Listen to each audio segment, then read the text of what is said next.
Alors, un data scientist, comme son nom l'indique, c'est un scientifique de la donnée. Et donc, le but du data scientist, c'est de trouver de la valeur derrière la donnée. Donc, il y a de la D'accord. valeur qui est cachée derrière la donnée et il doit utiliser en fait des outils pour Oui. comprendre cette valeur et les expliquer à des personnes qui n'y connaissent pas vraiment, qui ne savent pas vraiment expliquer cette valeur. Donc, pour faire simple, en fait, ce que le data scientist fait, c'est qu'il collecte de la data, il la Oui. qualifie et il utilise de la modélisation statistique, par exemple, pour faire des recommandations, pour faire de la prédiction. Et derrière, en fait, le client ou la personne pour laquelle il travaille peut Oui. voir derrière, en fait, qu'il y a une grosse valeur derrière la data et qui peut l'aider dans la prise de décision. Typiquement, par exemple, D'accord. dans des investissements ou dans des scoring, dans ce type de sujet. Alors, pour moi, la journée type d'un data scientist, c'est assez divers, en fait.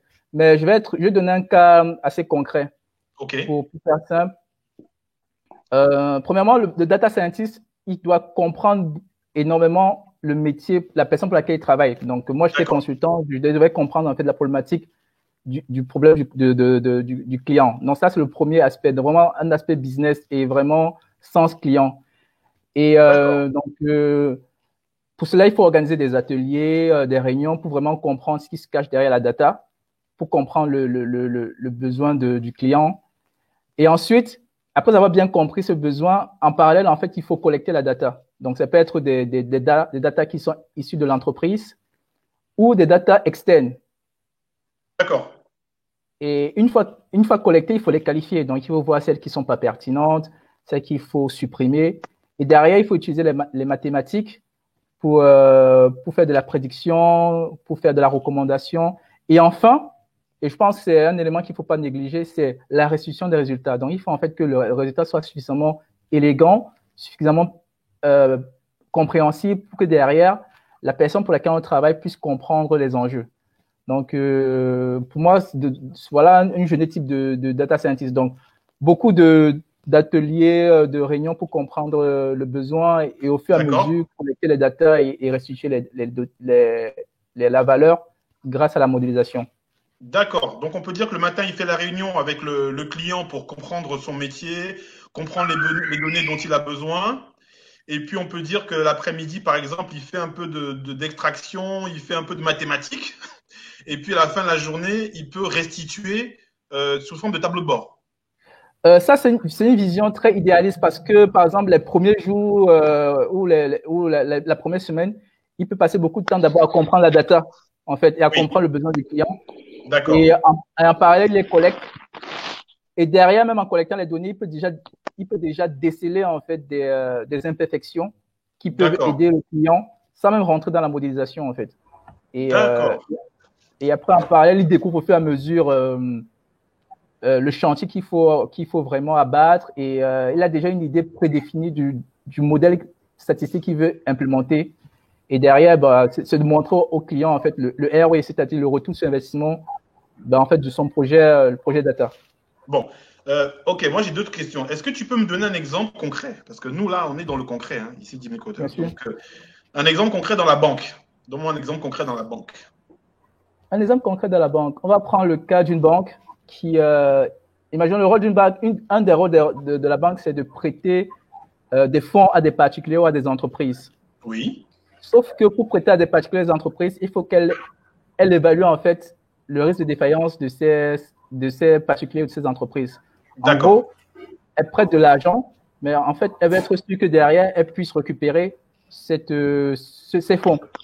Du coup, elle Oui. engage des data scientists pour donner une note, ce qu'on appelle le scoring, à ces entreprises ou à ces particuliers. Et derrière, c'est là que les data scientists comme moi interviennent. On utilise Oui. les mathématiques pour Oui. évaluer les probabilités de défaillance des entreprises. Et à partir D'accord. de là, on fait des recommandations à la banque. OK, on dit écoutez, votre client, lui, il a beaucoup de chances de rembourser le crédit. Donc, vous pouvez lui donner un go. Ou alors, on donne des alertes pour dire attention pour ce type de profil. Et donc là, clairement, la data et la modélisation statistique mathématique, c'est là que ça intervient pour être un outil d'aide à la décision. D'accord. Donc, en fait, on récupère des datas dans le domaine de la banque, du client, et on l'aide à évaluer le risque et on lui donne un conseil par rapport à ce risque. Exactement. Par exemple, pour les entreprises, on utilise des ratios financiers, par exemple le bénéfice ou d'autres Oui, ratios l'OBE, liés voilà. au capital. D'accord. OK. Et à partir de là, on jauge de la santé financière d'une entreprise grâce à la modélisation statistique et on fait des recommandations à la banque. D'accord. Alors, est-ce que tu peux me dire un peu dans ton domaine qui est l'immobilier, avec Bien TPH, sûr. est-ce que tu peux me donner un autre exemple? Un autre exemple, je peux prendre le cas d'un agent immobilier ou d'un promoteur qui a des biens et qui Oui, veut le vendre à des locataires, des propriétaires. Et donc, d'accord. TPH, en fait, fait le matching entre les deux. Donc, un peu comme à la banque, en fait, il va donner des notes à des biens. Oui, Et cette d'accord. note-là seront corrélées aux critères de recherche du particulier ou du professionnel. Donc, ça peut être un professionnel qui recherche un bien, par exemple, une entreprise qui veut se délocaliser dans un endroit précis, ou alors Oui, un particulier qui veut investir. Et donc, grâce d'accord. à l'intelligence artificielle, on fait ce matching-là. Donc, grâce à des critères objectifs, donc ça peut être les ressources financières du professionnel ou de la personne, et il y a des critères D'accord. également subjectifs. Typiquement, ça peut être le niveau de sécurité de la zone de recherche ou alors la luminosité. Et en fait, tous ces agrégats sont mixés dans une moulinette qui utilise l'IA. Et D'accord. après, on fait une bonne recommandation aux professionnels ou à l'entreprise. Donc, c'est ce OK. type de sujet qui est fort intéressant dans le sujet de l'immobilier. D'accord. Très bien. Et TPH, ça fait combien de temps? TPH, ça fait 1 an que ça a Un an, été ouais. lancé. OK. Et je l'ai lancé je l'ai fondé avec 3 autres personnes. C'était à Station F. On va dire, c'est une espèce de grand centre où il y a énormément de startups ici en France. Et c'est Oui, là-bas que je l'ai lancé. tout à fait. Écoute, en tout cas, on espère que ça se développe. Mais ça va Merci. pas m'empêcher de te cuisiner. Moi, j'ai une question. Bien sûr. Tout à l'heure, tu nous as donné ton gros bagage, là. Mais vraiment, Mhm. non, vraiment. Yannick, Oui. pour faire de la data science, qu'est-ce qu'il faut comme prérequis? Est-ce qu'il faut avoir les gros bagages, tu nous as dit, les classes préparatoires, les affaires d'ingénieur, soi-disant et tout? Ou bien, est-ce qu'avec un bac plus 2, bac plus 3, ou des personnes qui nous écoutent, est-ce qu'ils peuvent se lancer dans la data science?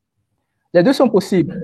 Alors, je vais commencer d'abord par les prérequis, c'est-à-dire les qualités qu'il faut pour être data scientist. Et après, je vais axer la réponse sur comment on fait pour devenir data science si on est un bac+1 ou bac+3. D'accord, ça marche. OK, pour moi, en fait, la première qualité d'un data scientist, c'est un sens business orienté client. C'est-à-dire qu'il doit être Oui, capable comme de tu as dit tout à comprendre. l'heure. Pardon? D'accord. Oui, comme tu as dit tout à l'heure, en fait, il faut être capable de comprendre le besoin et faire des interviews. Exactement, comprendre vraiment le besoin du client et vraiment un sens business et marketing parce que derrière, c'est beaucoup de modélisation. Mais si derrière, le client ne comprend pas sa valeur, ça ne sert quasiment à rien. D'accord. Donc, ça demande vraiment des aptitudes de communication assez D'accord. intéressantes OK. pour se faire comprendre. Ensuite, évidemment, il faut une formation en mathématiques donc, et en statistiques, donc tout ce qui est modélisation. Oui.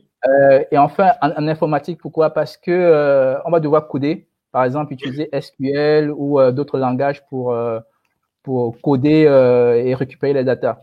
Donc, à partir de ce moment-là, là, j'ai restitué le cadre de la formation pour devenir data scientist. Alors, comment on devient data scientist? En fait, il y a plusieurs voies. Je vais en citer deux.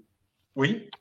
La première voie, c'est on suit à peu près un parcours similaire au mien, c'est-à-dire bac+1. On n'est pas obligé de D'accord. passer par une classe préparatoire hein, ou un Oui. ingénieur. On peut faire une université et avoir un master en statistique ou en big D'accord. data. OK. Et au fur et à mesure de son expérience, on acquiert un savoir-faire, une expertise encore plus forte. OK. Donc, ça, c'est la première voie. Donc, il y a des écoles qui sont ici en France qui forment des facultés, Télécom, Paris, l'ENSAE, Polytechnique. Donc, ce type d'institutions D'accord. qui ont des masters, mais pas forcément orientés. Donc, c'est-à-dire qu'une personne peut faire le master ou une personne peut suivre le cursus après les classes préparatoires. Donc, ça, c'est le OK. premier cursus. Mhm. Le deuxième cursus, c'est on peut avoir un bac+2 ou un bac+3 D'accord. et décider en fait de faire un bootcamp, c'est-à-dire une D'accord. formation intensive de 3-4 mois OK. pour être opérationnel très rapidement sur les sujets data et, D'accord. euh, et pour comprendre en fait le machine learning.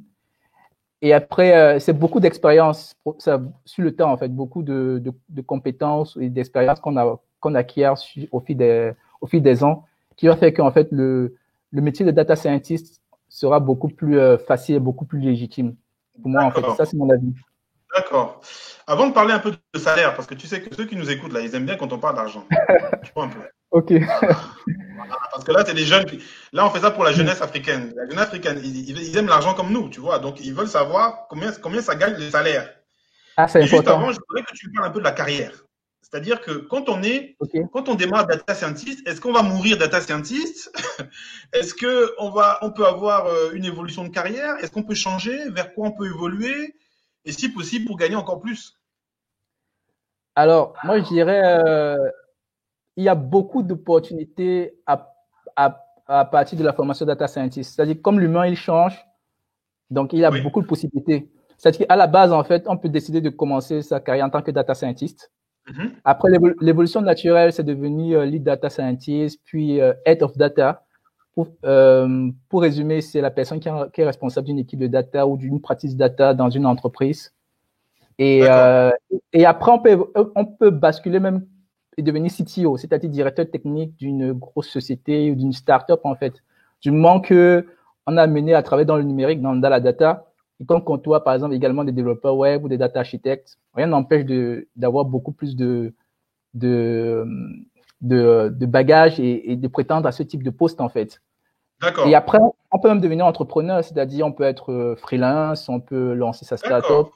Il y a beaucoup de voies, et même devenir CEO, ça dépend en fait au fur et à mesure de la carrière, mais déjà il y a beaucoup d'opportunités à ce niveau-là en tant que data scientist. Parce que c'est un D'accord. métier assez hybride Mhm. qui fait appel à l'aspect business, à l'aspect communication, mathématiques, informatique. Donc au final, les champs d'ouverture sont assez larges. D'accord. Donc ça, c'est intéressant d'entendre parce que souvent, effectivement, on pense que les gens démarrent un poste et puis finissent à ce poste. Non, c'est important aussi Mm. chez Jimmy Coder de parler des carrières. Donc, quelqu'un peut commencer développeur comme Jacob, et puis il peut évoluer vers chef de projet, il peut évoluer vers effectivement leader technique, etc. Donc, ça, c'est intéressant aussi ce que tu dis. Bon, Tout à maintenant, fait. Yannick, Oui. on va parler argent. OK. Tu vois un peu? C'est-à-dire que souvent, les gens, quand ils Mm. revoient les vidéos de Jimmy Coder, c'est là qu'ils s'arrêtent. Est-ce que tu vois? Combien ça touche un data scientist? Première question. Et Mhm. comparons ce salaire-là au salaire d'un développeur, parce que tu sais, nous, on a formé des développeurs. Donc, moi, je voudrais savoir que tu me dises, est-ce qu'un data scientist, ça gagne plus qu'un développeur? Est-ce que ça gagne moins? Et ça, éventuellement, peut-être avec un exemple, avec un ou deux pays d'Afrique. OK. Moi, je vais parler du Cameroun parce que D'accord? je viens du Cameroun et c'est ce que je maîtrise le plus. D'accord? Il faut savoir qu'au Cameroun, dans le numérique, le métier de la data et de data scientist, c'est celui qui paye le plus. Donc, D'accord. assez supérieur au celui de développeur web ou à d'autres métiers. Donc, en fait, D'accord. pour être data scientist, il faut être passionné. Donc, il faut le faire par passion, même s'il y a des opportunités financières derrière. Donc, par exemple, au Cameroun, un data scientist peut gagner 230 000 francs CFA. D'accord. C'est légèrement supérieur au développeur web. Ouais. Et après quelques années, il peut prétendre à 255 et à peu près 10 ans, après 6 ans, 7 ans, à peu près 450, 500 000 francs D'accord. CFA de revenus et D'accord. qui sont déjà assez conséquents en fait. Tout à Non, fait. mais il faut vraiment le faire parce que c'est un métier long terme et qui est aussi exigeant. D'accord. Alors, c'est important. Peut-être, on va mettre dans la boucle Michel, parce que là, tu as donné les chiffres pour le Cameroun. J'ajoute que par exemple, parce que le niveau de vie au Cameroun n'est pas le même qu'au Bénin, n'est pas le même qu'au Ok. Sénégal. Donc typiquement, moi je peux te faire un retour, par exemple au Sénégal, la vie est plus chère qu'au Cameroun. Mm. Donc les 255, tu peux multiplier par 1,5. C'est-à-dire que voilà, tu peux facilement démarrer à 350, 400, ou effectivement, comme tu as dit au Cameroun, on va être à 250. Donc et ça c'est bien sûr une fourchette. Hein. Je vais faire entrer notre ami Michel. le grand Michel, qui est, je vous le rappelle, entre la France et le Bénin, puisqu'il a une société, Rencio, qui est au Bénin, qui fait un super travail d'ailleurs, hein, au passage. Est-ce que tu peux nous donner les réalités béninoises sur le métier de data scientist, boss? Ouais, merci Douglas. Donc, je vais peut-être pas me représenter longuement. Juste Oui, rapidement, Michel Idjinou, je suis consultant en data, mais oui, aussi architecte. Et j'accompagne généralement les entreprises, qu'elles soient dans la banque, dans la finance, dans l'armement, dans l'assurance, dans les transformations digitales, mais aussi, et assez particulièrement ces derniers temps-ci, en tout cas dans les transformations data, pour en faire des entreprises. Vous avez dû entendre le terme data first ou tout à fait. data driven, voilà, ou Data data driven, je sais driven, pas tout à fait. voilà, comment on dit en anglais. Donc c'est à peu près ça. Et à côté également, j'ai une société Rentio, Oui, basée à Cotonou, enfin basée entre Cotonou, Abidjan et Paris, qui d'accord, propose des services de développement logiciel externalisés, en fait de l'offshoring pour des clients qui sont en France, en Belgique, en Suisse et au Canada. tout à fait. Et on est un peu dans le domaine du développement web, développement d'applications métiers, que ce soit du Python, du Java.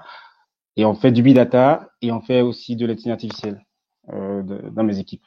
Et accessoirement, à Waouh, côté, on génial. anime également des formations un peu larges pour un certain nombre d'entreprises. À côté de ça, une autre activité, une autre passion pour moi, Oui, j'ai une forte passion, une vraie passion pour la data oui, et mon rêve, c'est que demain, en tout cas, il y ait beaucoup de jeunes de talents africains sont, qui ont les outils et la capacité d'exploiter les données africaines. Voilà, exploiter nos propres données, nous, plutôt que ce soit d'autres qui viennent exploiter nos données. Et pour cela, en tout cas, il y a une passion qui m'anime, celle de transmettre le savoir autour de la data, autour de l'IA, autour du big data à tous les jeunes africains qui ont envie et qui ont la capacité, les appétences pour monter vers ces nouveaux métiers-là, qui sont les métiers porteurs des métiers d'avenir, parce que voilà, aujourd'hui, il y a beaucoup de métiers, la plupart des métiers qu'on connaît aujourd'hui, et bien ceux qui vont oui. exister dans 10 ans, on ne les connaît pas encore, et il faut former la nouvelle génération à ces métiers-là qui soient aptes à saisir les opportunités qui vont se présenter. Une fois dit, revenons sur la question que tu as posée, Douglas, Tout à sur, fait.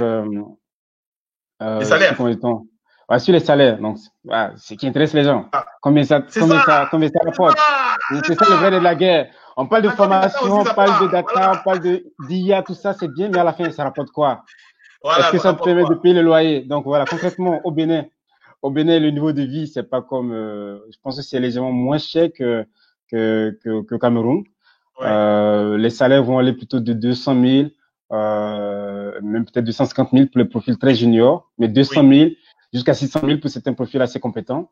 d'accord, Maintenant, il va y avoir quelques exceptions pour des compétences, des profils qui vont pouvoir aller dans des grands groupes comme, c'est pas moi, MTN ou Bolloré, qui peuvent d'accord, facilement, voilà, grimper autour de 700, 800, voire le million. Voilà, ça c'est pour le Bénin. Je d'accord. vais donner l'exemple de Abidjan, la Côte d'Ivoire, que je Oui, connais aussi bien. oui, Là-bas, plutôt, voilà, un profil qui sort de l'INPHB, oui, de Yamoussoukro, et bien facilement, ça peut commencer à 700, 800 000. d'accord, Voilà. d'accord. Un profil 4, Bac+5, bien formé, qui a la tête bien faite, Oui, ça va commencer par ces salaires-là. C'est un peu la réalité d'accord. là-bas aujourd'hui à Abidjan. À Ok, Dakar, je connais beaucoup moins, donc peut-être oui, que toi, Douglas, tu vas pouvoir nous en dire un peu plus sur les salaires à Dakar. à Mais Dakar, effectivement, il y a pas merci. mal de disparités entre les pays. Ouais. Tout à fait, il y a pas mal de disparités entre les pays, mais c'est vrai qu'à Dakar, Dakar, la vie est très chère, hein. Donc, vraiment, la vie est très chère à Dakar. Quand tu prends un taxi à Dakar, il faut te préparer. Hein, quand tu prends un taxi à Dakar, Faut attacher la c'est ceinture. voilà, c'est 1500, 1500, 2000, facilement. L'argent sort vite. Donc, Ouais. du coup, les salaires aussi à Dakar, ils sont plus conséquents. Donc, quand tu vas parler de 200 000 au Cameroun ou au Bénin, tu vois, facilement à Dakar, c'est 400 000, quoi. 400 000 tout de suite. Parce que la Ouais, vie est ouais. très, très, très, très chère à Dakar.